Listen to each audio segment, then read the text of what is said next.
Hey y'all, and welcome back to another video of My Creative Life with Kelssweetie, where we read books and we make art. Today, we are covering summer blockbuster book recs.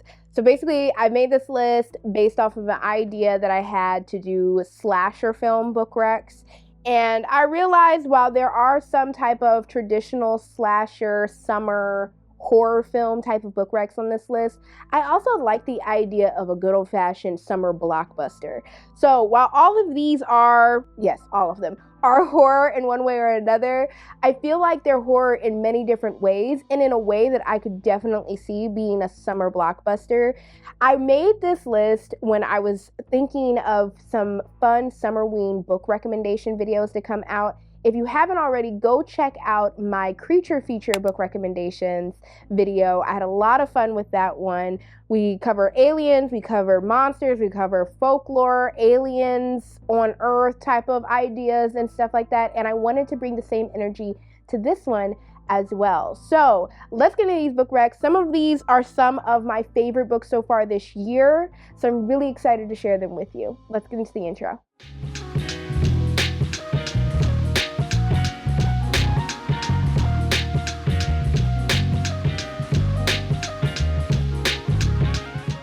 So as I mentioned in the intro, today we're going to be going over some summer blockbuster book recommendations for y'all. Again, this started off as more of a slasher type of book recs video, and then I realized I actually had a lot of other books that I wanted to share with y'all that would still be horror, but wouldn't be your classic Friday the 13th type of slasher. So I wanted to start off with something that I think is on a list like this quite often, and that is My Best Friend's Exorcism by Grady Hendrix. I know whenever anybody starts talking about a summer blockbuster type of film or a slasher, they always put this on the list, and it's for a good reason. This book honestly was so much fun, and it's what kind of put Grady Hendrix on the map.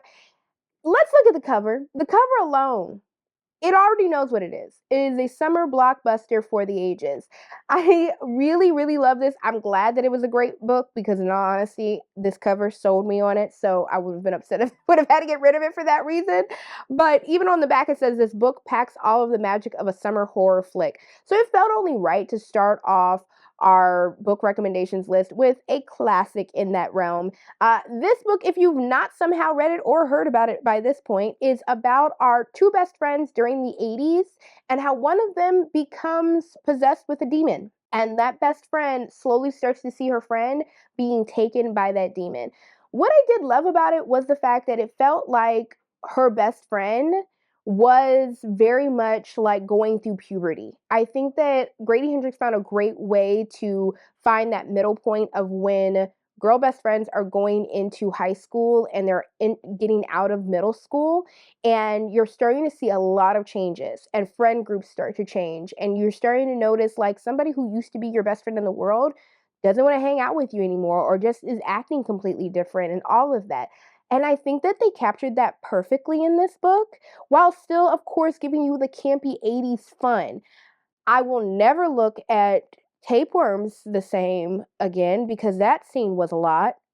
I'll tell you that much. That was certainly a lot. But I feel like, all things considered, considering the era that this is in, which is the 80s, it can sometimes get very, very much not PC. And there are moments like that in here, but I feel like Grady Hendrix did a really great job of it feeling like we're just trying to make this a part of the era rather trying to insert some sort of commentary about it. I appreciated it. I am going to let you know that there are moments like that, especially with age gap and a little bit of grooming here and there between certain characters. But I do feel like it was indicative of a very 80s film type of franchise in that space. The ending was fantastic. I absolutely loved that. And I think that it was even comparable to what he was trying to recreate, which is The Exorcist in that way, but between two best friends rather than a mother trying to save her daughter.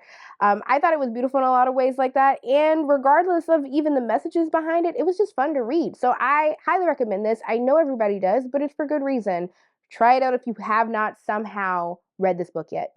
Another book that had to do with a haunting, and in my opinion was read like a blockbuster for me, was Model Home by River Solomon. And this read like an A24 haunting, hereditary type of blockbuster. Very much hereditary vibes in regards to this, in my opinion. In the idea of being haunted by something that is more than actually a ghost in a house. I think, of course, the way that this was marketed, and I've said this before because I love this book when it came out last year, I feel like a lot of people didn't get what it really was trying to get at, and I blame that on the marketing. I think that the marketing pushed this as a haunted house story, and people expected it to be just a simple haunted house story, but it was far more meta than that in its conversations, and I think it brought up some very, very raw conversations. There are tons of trigger warnings in this, so please be forewarned that homophobia and self-harm and depression and pedophilia and grooming, and that's just the start of the list right there. We're covering everything here.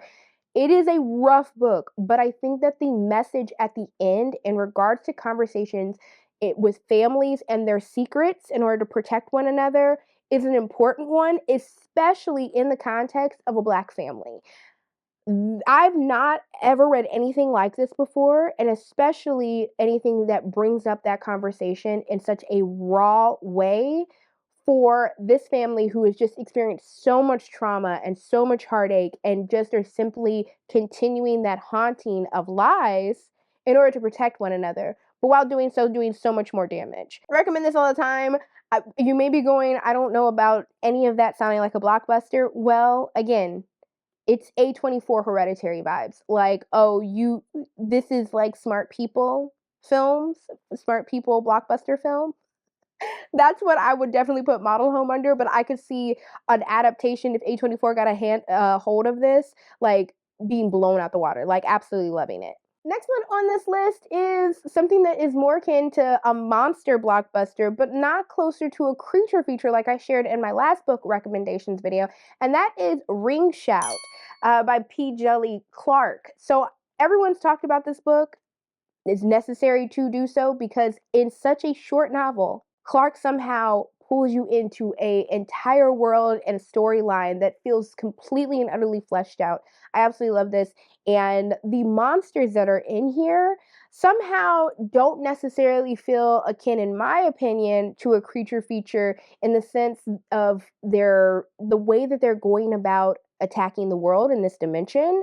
Although very much so. There's this very much a crossover, but I could see this as a movie or even a series that could do amazing during the summer because it takes place during the summer. It's talking about in 1930s. Is it the 1930s or the 1920s? 1915. Sorry, y'all. It's 1915 when Birth of a Nation is about to be released, and three monster Klux hunters are basically hunting down these Kluxes, which they look like Klan members when they're unmasked, and they are basically putting hate into these Klan members to try and open up a rift in the dimension in order for them to come into our world from their dimension.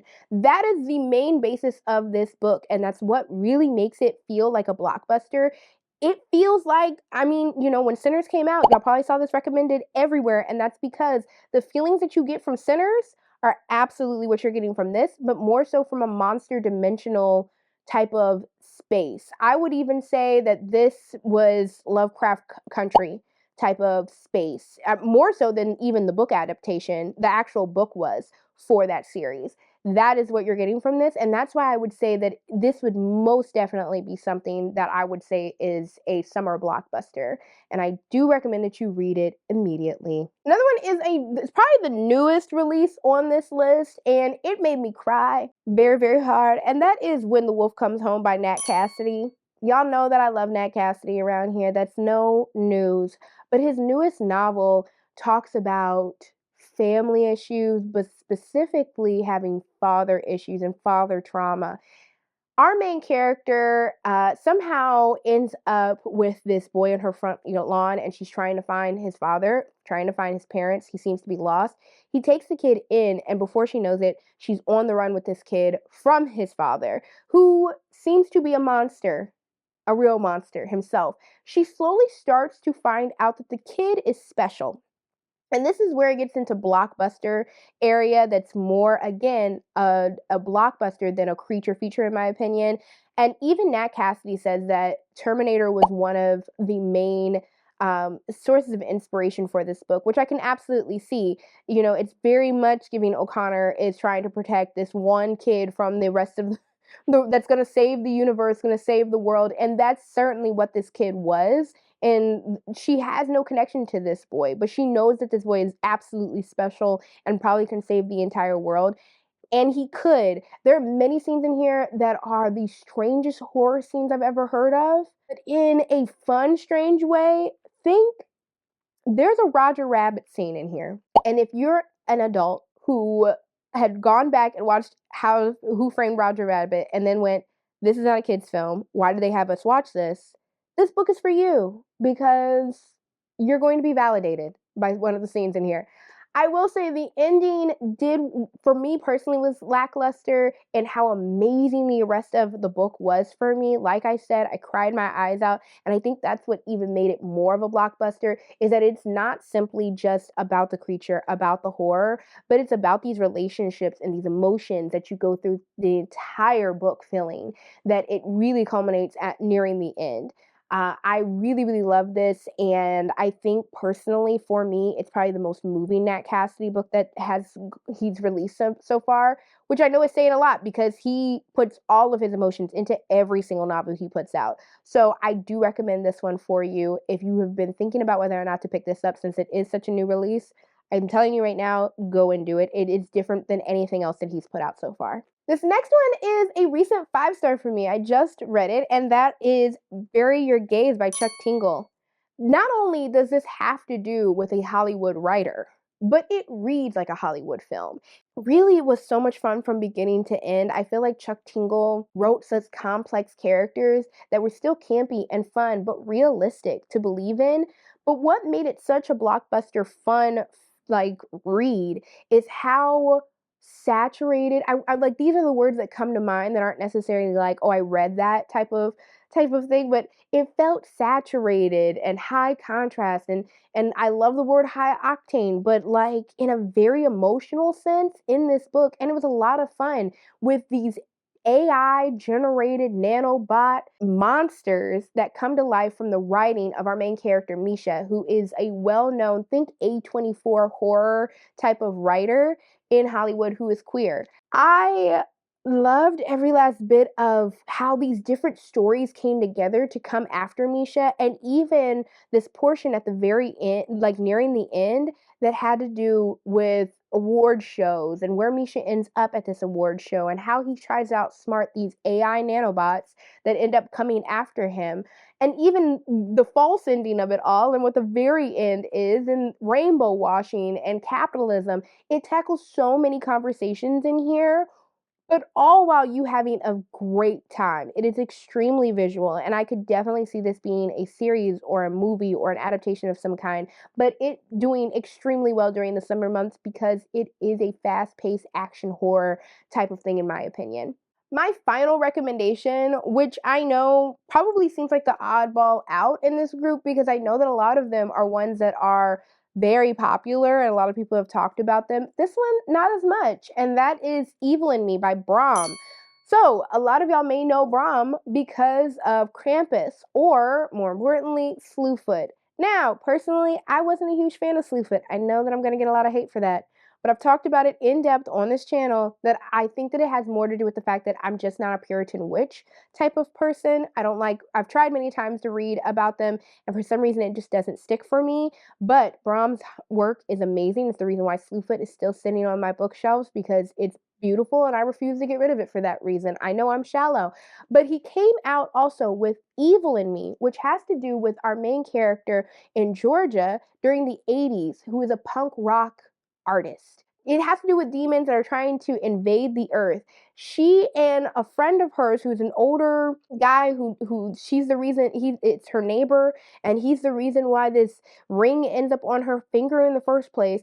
They end up on this trip to try and find a way to put a band together and to sing this incantation to get rid and banish this demon. That is the main thing. I feel like we've heard things like that before, and especially in the conversation of punk rock and roll, especially during this time when people were saying like, well, that's the devil's music, or hidden messages within punk rock music. I think that it's a lot of fun that Brahm took this and really went all the way with it. Now, again, love this entire book. The ending was a little lackluster for me because it didn't make as much sense as the rest of the book did, and what the entire time you're throughout this book trying to work towards. It feels like at the end it didn't matter. Personally, I'm just trying to be honest with y'all in regards to what the ending kind of was for me, but I do feel like the entire book felt great and would translate really well into a demon blockbuster type of film that had to do with like this summer 80s punk rock type of thing. Not necessarily like a Summer of Love, but almost like not an Almost Famous type of film, but you know, like one of those 70s rock films where you're just following them in the band, in this van. The main character's best friend, absolutely loved her. She was so much fun. And I cannot recommend this book enough out of all of Brahms' books, because I feel like this is a completely different thing than anything else he had ever done, while still staying true to him and his mythology and the demons and the history that he loves putting in all of his books. So again, I mean, you can even tell from the cover, this is such a departure from what he usually is like making and painting and everything. And it's gorgeous. Let me show you a little bit more, because this image of the sweetheart that is Vuto, absolutely loved it. It's still like one of my favorite images. So I can't recommend this enough. If you found yourself not really liking Brahm because you feel like it's a little too old school for you, then I do recommend you pick up Evil in Me.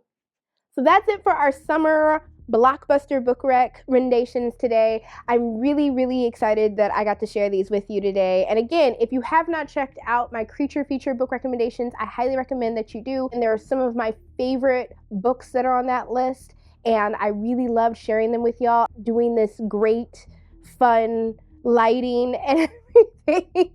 I want to do more videos where I kind of start off with this type of lighting because it was a lot of fun to try out. But please let me know if you guys had a great time today down in the comments. And also, what are some books that you've read recently that are summer blockbusters in your mind? Like, oh, I read that and I could see it as a movie and it would do so well type of thing. I think it's really interesting to see how people read certain books and they're just like, I could definitely see this as an adaptation, or it ran like it was a movie, like it was that descriptive, or it made me feel like how a movie makes me feel. But subscribe down below if you like today's book recommendations. We have more of those coming, especially as we get closer and closer to Halloween. This channel is going to share even more speculative fiction with you, so please stick around for that. Thanks again, y'all, for watching. I will see y'all in the next one. Bye.